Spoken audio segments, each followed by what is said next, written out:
Start your engines.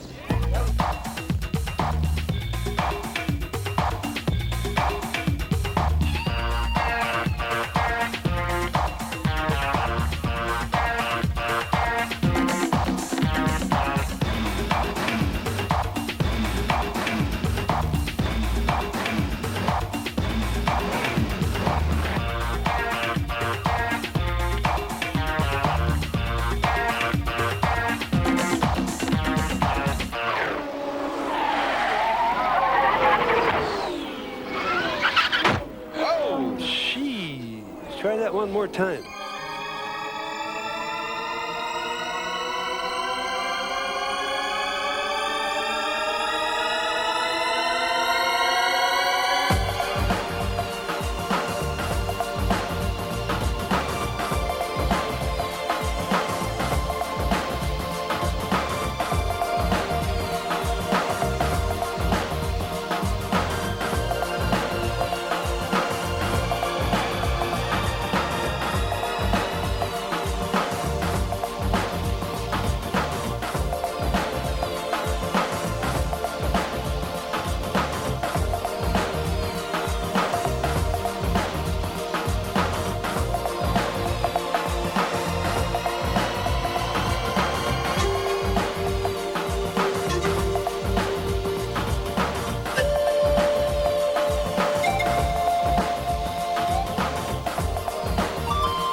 Nigel Mansell's arrival in Indycar racing put the worldwide spotlight on a sport that was previously little known outside North America.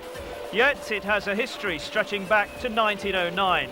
It's run on a variety of circuits, streets, roads, ovals and speedways, with cars that now have familiar racing lines.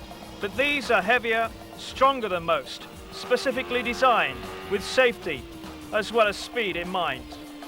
The spectacle of IndyCar racing is enhanced by onboard cameras. It's like driving your armchair alongside champion Bobby Rahal.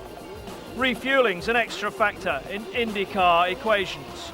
Pit stops a major part of the race. Trouble on the track brings out the yellow flag.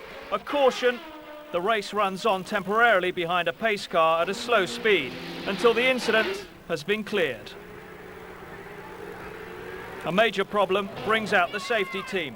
Marshals shift the stranded cars as quickly as possible.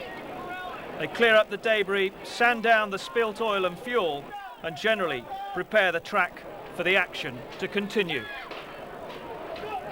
The rescue and medical services tend to the drivers if need be.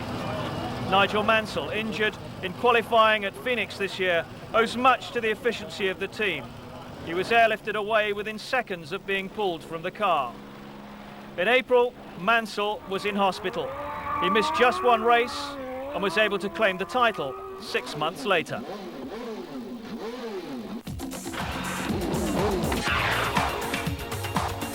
It's rare for IndyCar racing to be staged outside the USA, but in 1991, it headed for Australia for the first time. Off the track, the sights were spectacular. Entertainment aplenty. And on it, 2 hours of continuous action. Randy Lewis. And will now try to pass Dean Hall. Oh, and a crash. Oh, and Rick is taken out. Oh. Rick is taken out. Let's see what happens when the next guys come around. Randy Lewis and Dean Hall came together, and Rick was also involved in the incident. This may give John Andretti the win.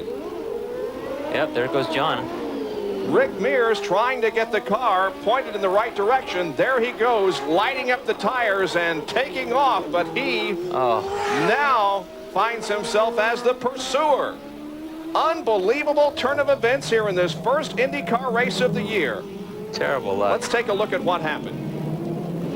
Now, Rick had cleanly passed Dean Hall, or it appeared to me as if that was the way it was, and then contact between Randy Lewis and Rick and Dean Hall and Rick Mears. Actually, I think Rick touched Lewis slightly, and then Dean got into it. Here's an overhead shot of what happened. No, Rick just overshot. Yep. Rick just plain overshot the corner. He Yep. just broke. He hit his brakes a little too late. All All this with now 3 laps to go. So a first win there for John Andretti after Unser Jr. had led for most laps. But the defending champion's race ended prematurely. Little Al has crashed, and another car, and another car. Mario involved. Well, Little Al's race ends, and the car. Yeah, it's Eddie Cheever. Yes, it is. It is Eddie Cheever. That is. Oh, that's a shame. So this crash has taken out 2nd and 3rd position. Let's see how it occurred.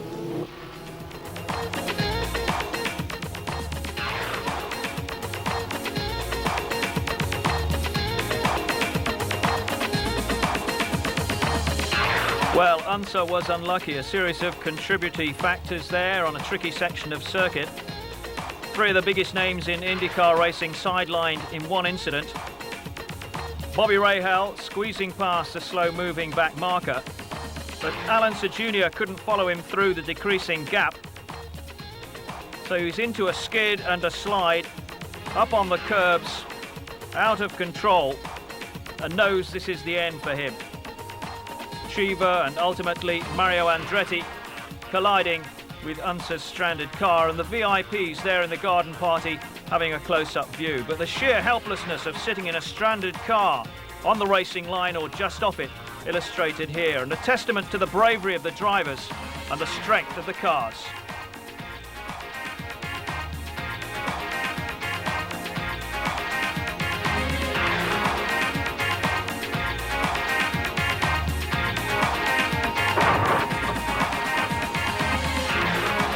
In 1992, the second ever IndyCar event at Surfers Paradise was won by Emerson Fittipaldi. The third by Nigel Mansell. The previous November, he'd signed off in Formula One in South Australia at Adelaide. Here in March, making his debut in IndyCars for Newman Haas, he claimed pole position.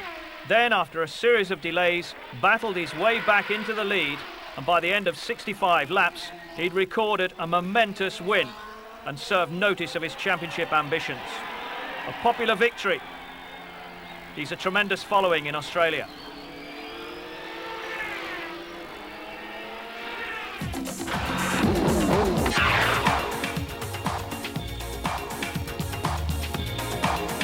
Long Beach, the self-styled Monaco of California, but Formula One racing there was never really popular. IndyCars from 1984 onwards a different matter. Andretti's dominated until 1987, Mario winning 3 times and Michael recording his first ever IndyCar victory there in 1986 by a whisker from Unser Jr. Unser Jr. then took command at the seaside, reeling off 4 consecutive wins. Heading for turn number 10 now, a sweeper to the left, and then that very tight hairpin. As he comes off of this corner, underpowered, he sees the checkered flag ahead. A big number 3 being displayed on the board, and little Al Unser Jr. has won the Toyota Grand Prix at Long Beach. And just 1 year later, 1989, Unser back again, charging hard, this time behind Mario Andretti. Little Al pulls up behind Mario Andretti. Now he's right at the back door and trying to get past Mario. As Mario loses it, Mario kisses the wall, and Little Al keeps it going and goes on through. The parts even hit his car, came right over the top, Paul. That was really... Now this should help Little Al. I hate to say it in the fuel deal. I don't hate to say it. But Little Al's missing a wing. Now that's gone. That hasn't been a factor here. Other people have had that happen and done very well. And it was Unser Jr.'s race again. This famous son of a renowned motor racing family from Albuquerque, New Mexico, came back in 1990. A considerable duel then with Emerson Fittipaldi. Tension on the faces of Shelley Unser and Teresa Fittipaldi down in the pit lane.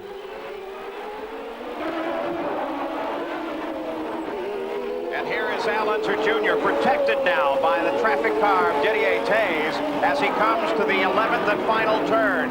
And it looks like he's going to manage it again. He comes carefully off of the hairpin. And Unser Jr. scores 3 in a row as he takes a win at the Toyota Grand Prix of Long Beach.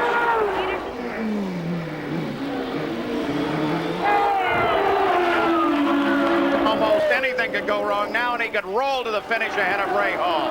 There is Unser Jr., and he wins the Toyota Grand Prix of Long Beach, and that, by the way, is the 50th win for the Chevrolet racing engine. Meanwhile, in 1991, the Andrettis had a miserable race. John Andretti ruined his good start to the season by coming off worst in a dispute with the wall. And then there was Michael.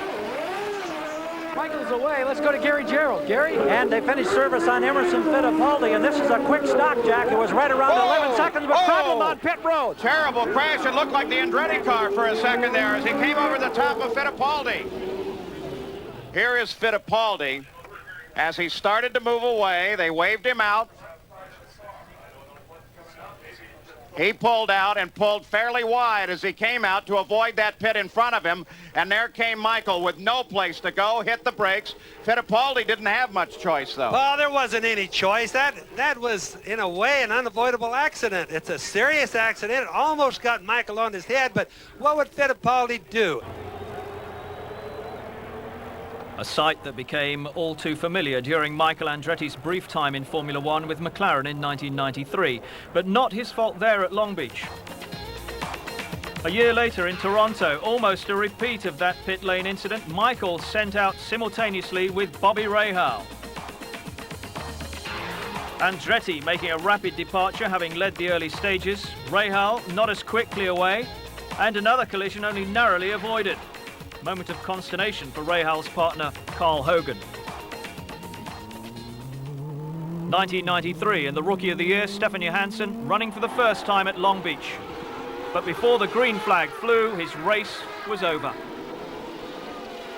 Johansson, like all race drivers, not considering his escape, just intent on registering protest at his unfair treatment. Nigel Mansell and Unser Jr. racing at close quarters. Unser impatient for the opportunity to squeeze through, both cars damaged. But it was Unser who had to quit the race with a left front puncture. Mansell pressing on back to the pits for attention. Unser extricating himself from the cockpit, and the body language says it all.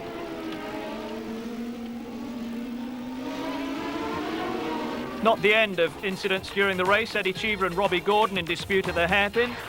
And the logjam left Arie Luyendyk stalled and stranded.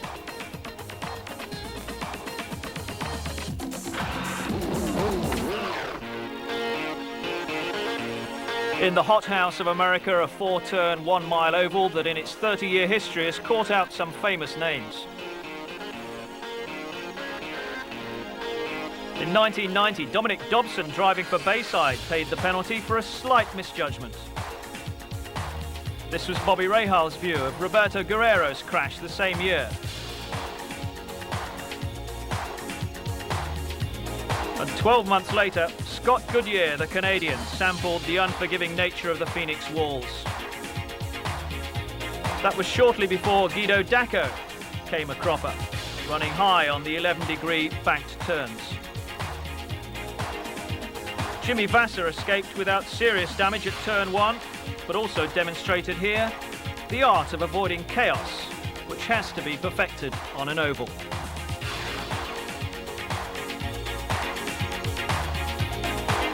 In 1992, Scott Brayton certainly managed it. Brilliant work. His world in a spin, but he coolly avoids disaster. Robbie Gordon, driving for AJ Foyt at Phoenix in 1993, was in with a chance of a win until he lost control.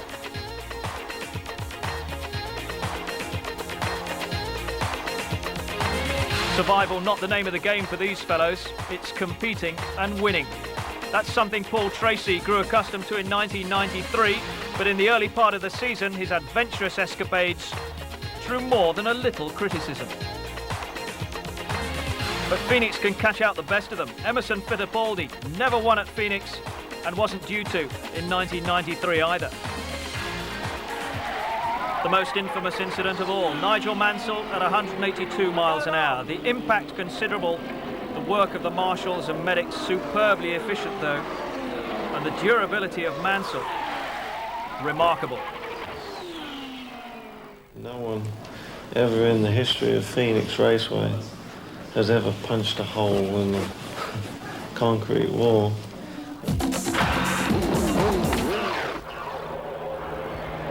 Milwaukee, Wisconsin first saw racing in 1933. A memorable finish in 1990. Michael Andretti leading with a lap to go. Andretti works his way down on the inside. He was expecting to see the white flag coming off of this lap. But Michael Andretti rolls into the pits. We suspected there would be a problem with fuel. There definitely is. Michael Andretti slowly now through the pits. As Unser Jr. moves to the lead of the race, Michael Andretti rolls into the Newman-Haas pits. There's Unser Jr. out in front, on board with Michael Andretti, on board now with Unser Jr. They try to refuel the car. They get it refueled. He rolls back out. But here comes Unser Jr. to win the race on the very last lap. And that same year, 1990, Scott Brayton found Milwaukee a real handful. Unusual for Brayton. As his career's progressed, he's produced some fine performances on ovals, including in 1992 qualifying 4th at Milwaukee.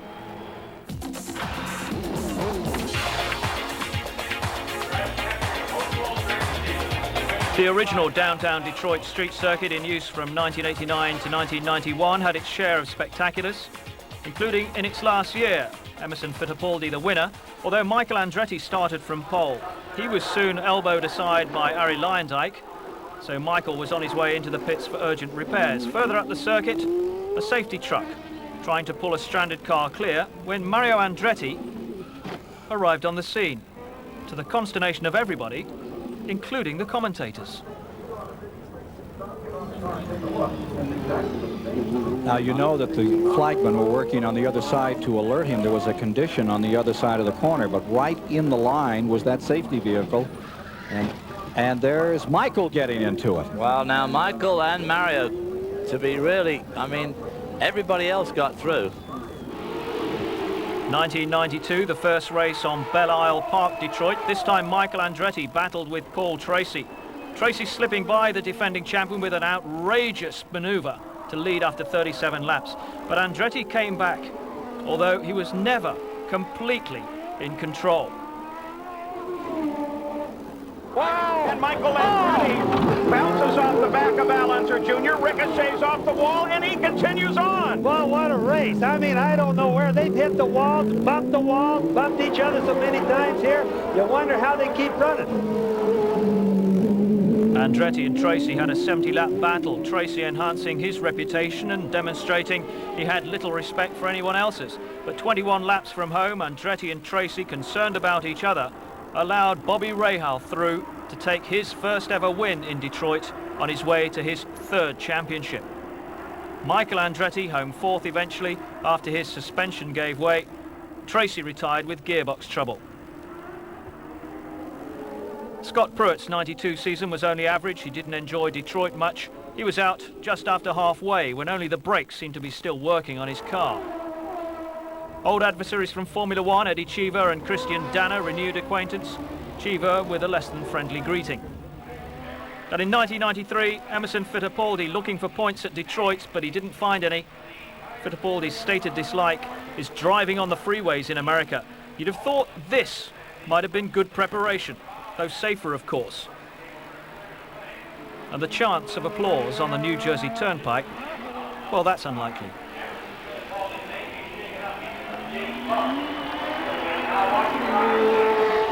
Nigel Mansell had appeared at Detroit before in Formula One downtown. Not exactly happy returns in 1993. Avoiding the safety truck, he was sent out wide onto the dirty part of the track, and correction at that speed is impossible.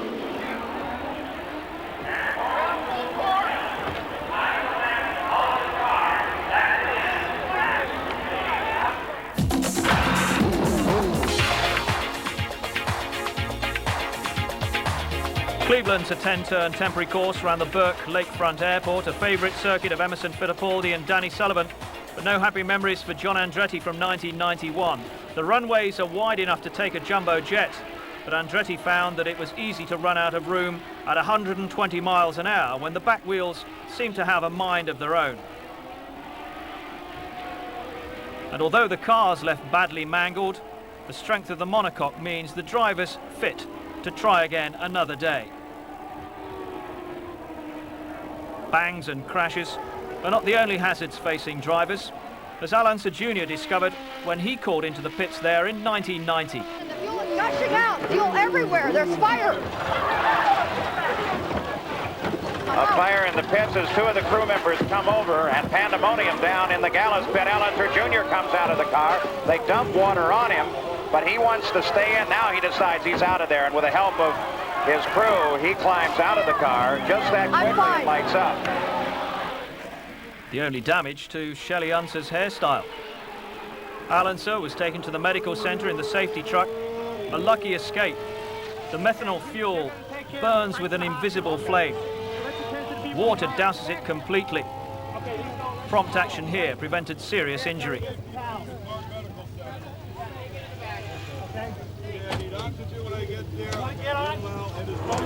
1993, Danny Sullivan chasing Unser Jr. Here's the advantage of having huge space available on the track. After the two of them have disputed the same piece of concrete, of course. Unser Jr. managed to continue temporarily. Danny Sullivan left to reflect on the trials and tribulations of being a modern race driver in the days of TV close-ups. Unser Jr. blamed Danny Sullivan. After all, he said, he came in from behind.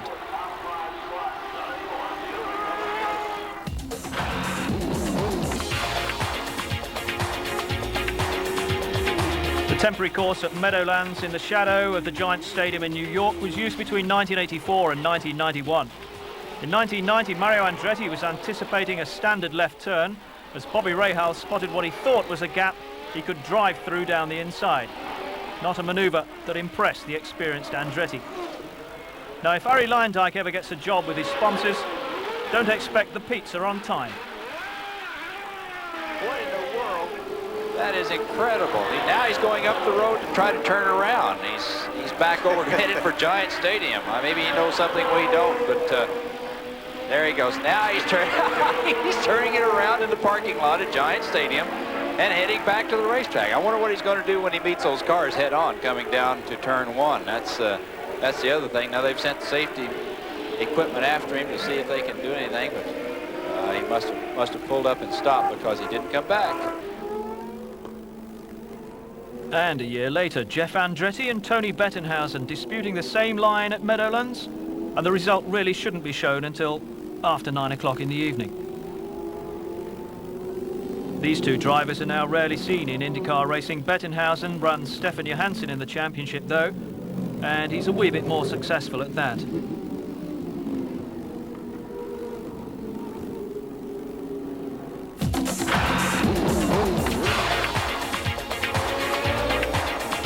In view of Mount Hood Portland International Raceway, Michael Andretti reeled off 3 successive wins here between 1990 and 1992, but in 1986... He is on the backstretch on his final lap. This normally would be the second fastest portion of the racetrack, but Michael Andretti is not going as fast this time as he has in previous laps. It appears as if he is going to make it. He's in corner number 9, the final corner on the racetrack. He comes off the 9th corner. The car is a little slow coming off the corner. He's out of fuel. He is out of fuel, dropping to the inside.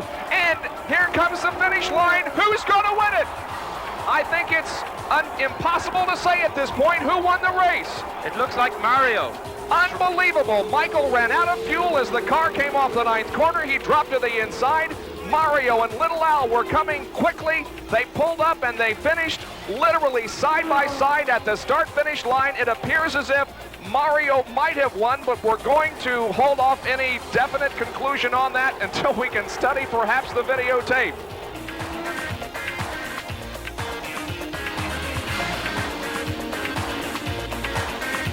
Yes, the nearest ever to a dead heat. Dad had beaten son by 7/100ths of a second. Now to prove that accidents do happen even to the best when the track is clear and the sky is blue. This is Bobby Rahal. 1992, leading the championship. Rahal pushing too hard in the chase after Michael Andretti. He lost 5 laps and came home 14th.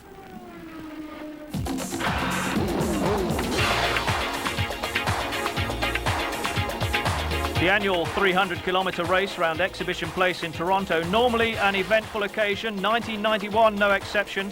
Unser Jr. defending his title against Michael Andretti.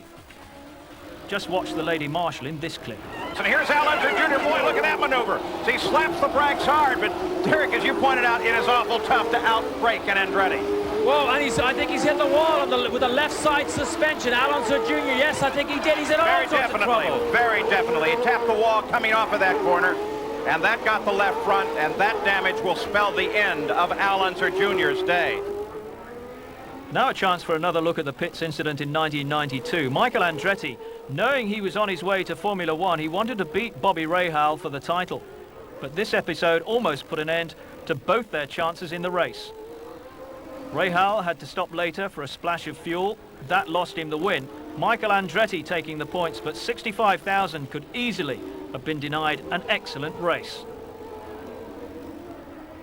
In the same year, Mario Andretti and Unser Jr. recovered to finish 4th and 7th after this incident. And in 1993, Nigel Mansell had a couple of tough practice sessions. Ran out of road in the first and hit the tyre barriers. Unhurt, he tried again in the spare car.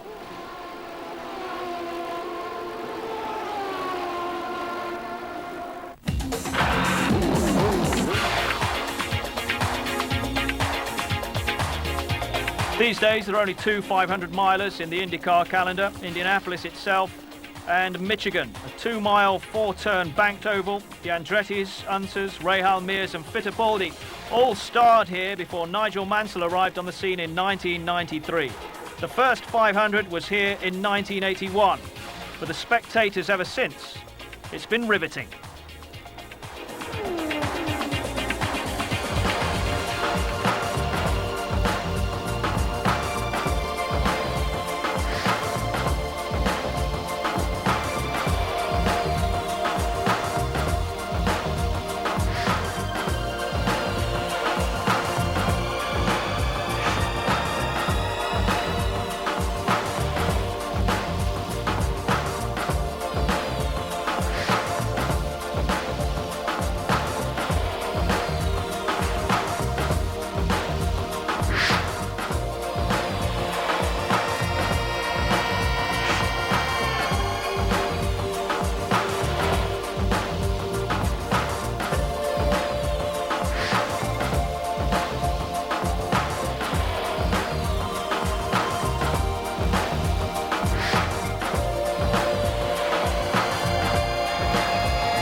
This is Michigan 1992, an international event, 3 foreign drivers, Canadians Tracy and Goodyear, followed by Bazell in 3rd place.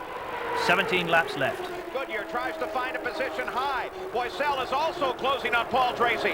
Now, Paul Tracy has a challenge from Scott Goodyear. Tracy down low. Scott Goodyear runs high. Boiselle no longer a factor, runs alone in 3rd place, and Scott Goodyear takes the lead. And he did it on the outside. He did it the hard way. And now it's Paul Tracy coming back again. He moves to the inside. Goodyear maintains that high groove. It works for Goodyear. Boy, you can tell how important it is for these 2 Canadians to go against each other. Goodyear and Tracy disputed 1st place for 163 laps. Bazell tailing off later and settling for 3rd. At the checkered flag, Goodyear 1st, Tracy 2nd, 6 seconds the difference. Goodyear's first ever IndyCar victory in a result which saw 3 non-Americans in the first 3 for the first time since 1914. This is Mario Andretti in 1993, leaving the pits Gerhard Berger style. Again, the advantage of having plenty of room in the pit lane, with the interested observers kept the other side of the wall. Imagine this at Le Mans or Monza. Just impossible.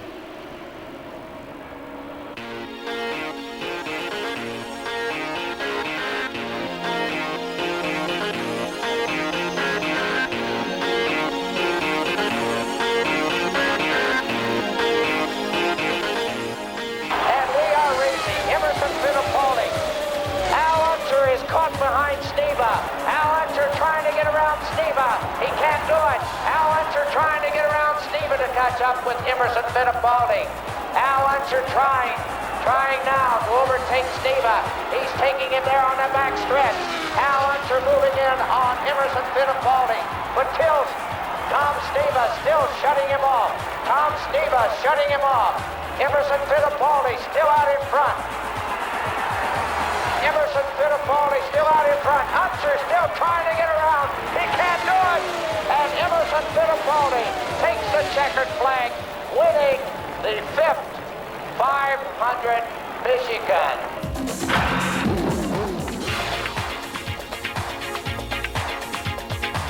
This, a recent addition to the IndyCar fixture list in 1992. 200 laps of the 1 mile oval and a frantic start as the pace car pulled off. Bobby Rahal, Michael Andretti leading the way from the front row. Eddie Cheever, Scott Brayton, Emerson Fittipaldi in the chasing bunch. Michael Andretti took 1st place. Bobby Rahal going past him after 23 laps. Surprisingly few retirements until half distance.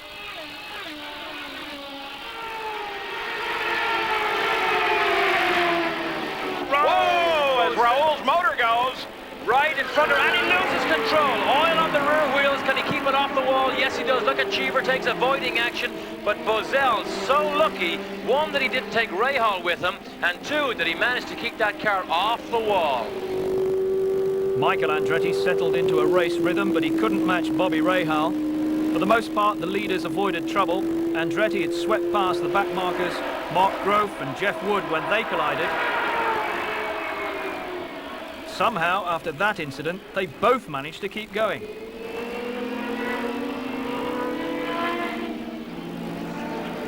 (1993) and Raul Bazell unlucky again. A seemingly uneventful race until he spun out of contention and into the wall. That drivers can simply regard high-speed incidents like that as a matter of racing life is beyond the comprehension of most people. Nigel Mansell's charge to the 1993 championship received a boost here.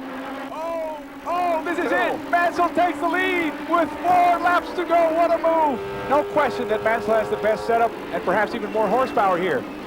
And he's taking that position, and Tracy is not challenging yet. Oh, here's Briard. Watch out. Nigel has to be very careful. Now it's Tracy that's putting the heat on him on the outside. Nigel doing a bit of a weave job there. That's close. That is very close for open wheel racing at 162 miles an hour as they go into that, or come out of that corner.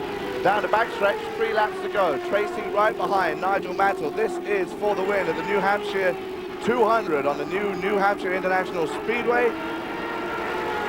Poor Tracy trying to make up that gap. 2 laps to go. Unbelievable.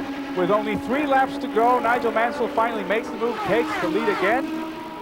For the 3rd time in this race, he started out up front for the first 40 laps, and in lap 67 he came back up front for about 26 laps, and now back again up front. Going to see the white flag displayed here, signifying 1 lap to go. This is the last chance for Paul Tracy. Emerson Fittipaldi is going to have to settle for 3rd place. Paul Tracy looks like he's unable to make up that gap. Nigel Mansell just seems a little quicker down the back stretch, and at this point, Paul Tracy is nowhere near enough to make a move. You can only hope someone's right in front of Nigel, but there is not anyone there. Indeed, as they come around this turn 4, they're coming around. The checkered flag is ready. James Tall waves both flags, and Nigel Mansell scores his 2nd consecutive win. And final proof that Mansell had mastered the oval technique after road circuits were expected to be his forte.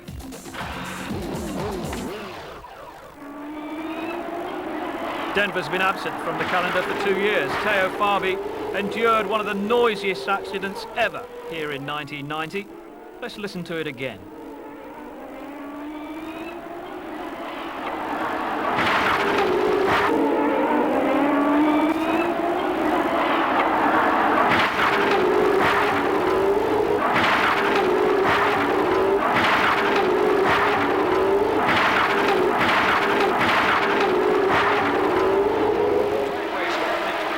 Same place a year later, Lyondike and Mears had a problem. Less noise, less damage. Street circuit accidents are usually spectacular because of the confined space available. Scott Brayton in difficulty, Mario Andretti forced to retire as a result. Viewed from Mario's car, see the difficulty. Brayton's car just unavoidable as Mario takes the right-hander.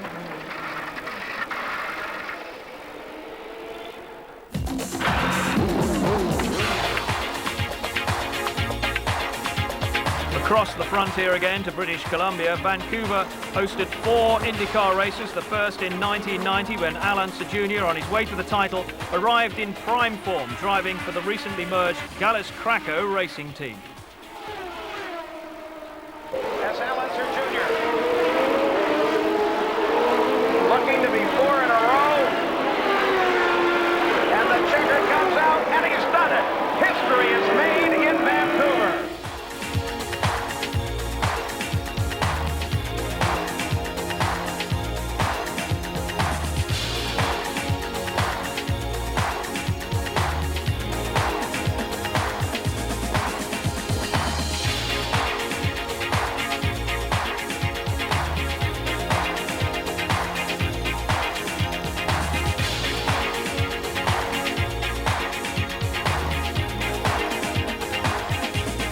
In 1992, the title dispute featured Rahal, Michael Andretti, Al Jr. and Fittipaldi. But here comes Al Unser Jr. with Rahal, and he flips him up into the air. Al Unser Jr. into the barrier. Fittipaldi, he's still rolling, but can he continue on? No, he's rolling to a stop as well. 2 of the contenders in the points fight, and they're in trouble already. And the same corner at Vancouver. And this incident between Mario Andretti and Paul Tracy. Tracy out on the spot, Andretti recovered. Justice not done on this occasion. Bobby Rahal, 29 points ahead of Al Unser Jr. in the championship, in splendid form, running 2nd until lap 29.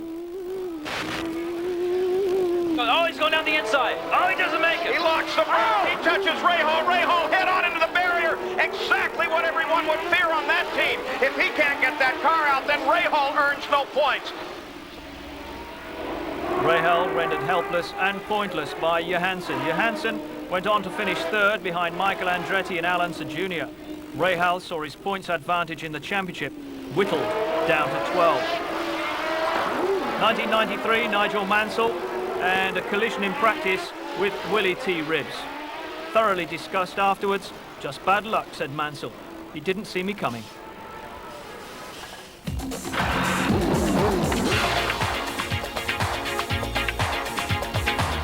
Mid-Ohio Sports Car Course at Lexington, 2¼ miles, a road circuit, 1990, Bobby Rahal, Teo Fabi running together. And a graceful spin and damage limited. Same year, Michael Andretti won the race after a brilliant comeback. Oh, Michael!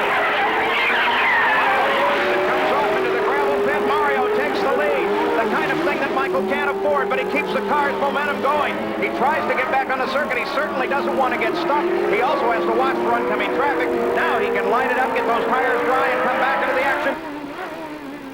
No such luck for Bobby Rahal in 1992. Championship leader, front wing clipped by Scott Goodyear, the car undrivable.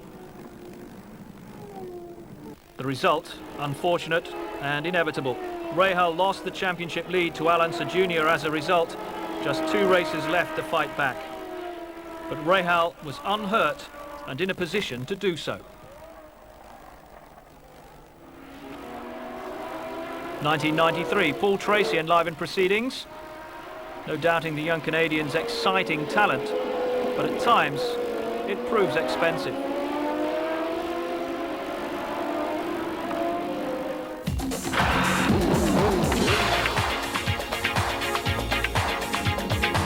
Road America up at Elkhart Lake in Wisconsin, a fine setting, a long circuit, 4 miles round.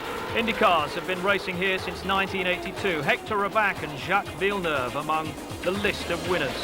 Big run-up areas explored in 1990 by Teo Fabi, the Italian who arrived in Indycars in 1983 when he was one of the most successful rookies. That is until Mansell rewrote the record books. Paul Tracy went off in 1992, and that seems a particularly dumb place to leave a tent. Despite that, for the first time, Tracy started from pole position. His Penske teammate, Emerson Fittipaldi, was alongside him. But Tracy, adventurous as ever, lost it twice in separate incidents, and his chance of a first victory had gone too.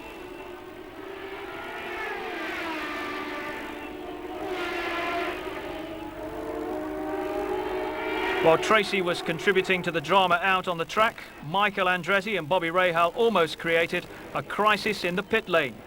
Andretti running second, Rahal third, and this proved a costly error. You're with Bobby Rahal.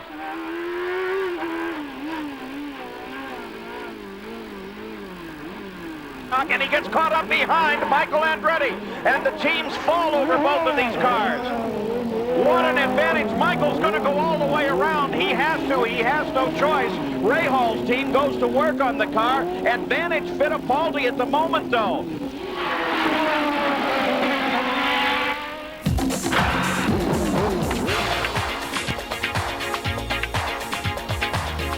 Nazareth in Pennsylvania, a 3-turn 1-mile oval, Mario Andretti's hometown. In 1990, 2 former Indy 500 winners, Arie Luyendyk and Danny Sullivan, tangled here.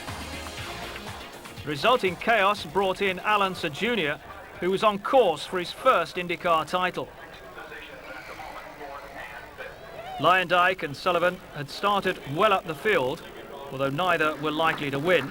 Unser wanted to stay out of trouble to claim his title, but he was lying in hospital recovering when the news came through that he was the champion, following in the footsteps of his famous father. Unser, totally the innocent party in this racing accident. The important part of the car surrounding the driver surviving the impact and enabling Unser to take the title in one piece. A fortunate man indeed.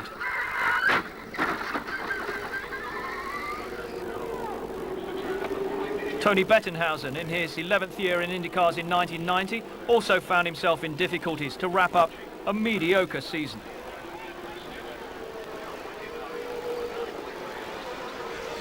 And Mike Greenfield only appeared 7 times in IndyCars that year. Nazareth, you could say, was one of the least successful.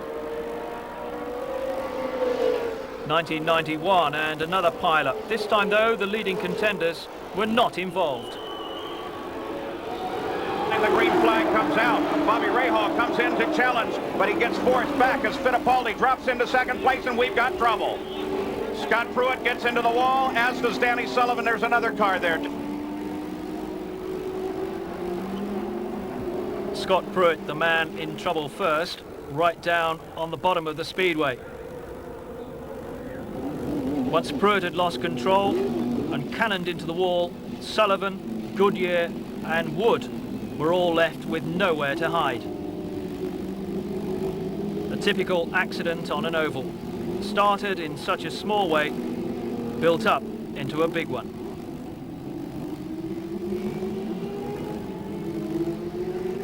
1992 and 46 of the 200 laps were run under caution, 11 resulting from contact between John Andretti and Dennis Vitolo.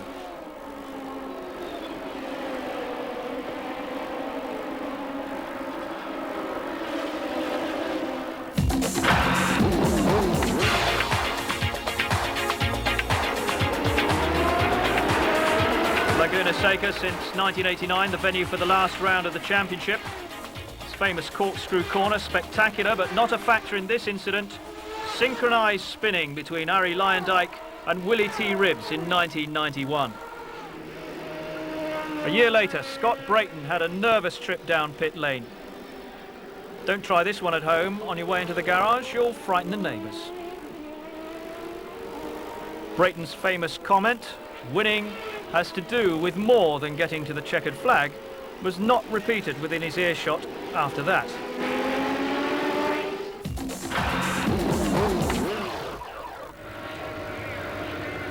Pocono's off the fixture list these days, a 2.5-mile tri-oval in Pennsylvania. Last saw IndyCar action in 1989. The 500-miler there produced some great racing, especially in 1984. Danny Sullivan against Rick Mears. 1 lap to go for Sullivan. Can he hold on? Boy, it looks like he can hold on, Paul, but I'm going to tell you something. That was really touchy. He didn't like it going the first turn. So Danny Sullivan leads. There's the third place car, Bobby Rahal. Rick Mears is now trying to close up on Sullivan. They're going to race right to the finish. Mears behind Sullivan. They head for the third turn. Rick Mears sets him up. Mears comes lower. Sullivan being pushed to a higher line. Now Mears starts to charge. Slower traffic. Trent Phillips just in front of him. Mears gets bottled up behind Phillips. And Danny Sullivan wins the Pocono 500. His second hard victory of his career, and he wins the Pocono 500 as a rookie. Danny Sullivan, newly returned to IndyCar racing from Formula One duty with Tyrrell in England. 4 years later, he was an IndyCar champion. Pocono in 1984, only the second win of his IndyCar career, and then the closest victory of all time, later eclipsed by that last yard win for Mario Andretti at Portland in 1986.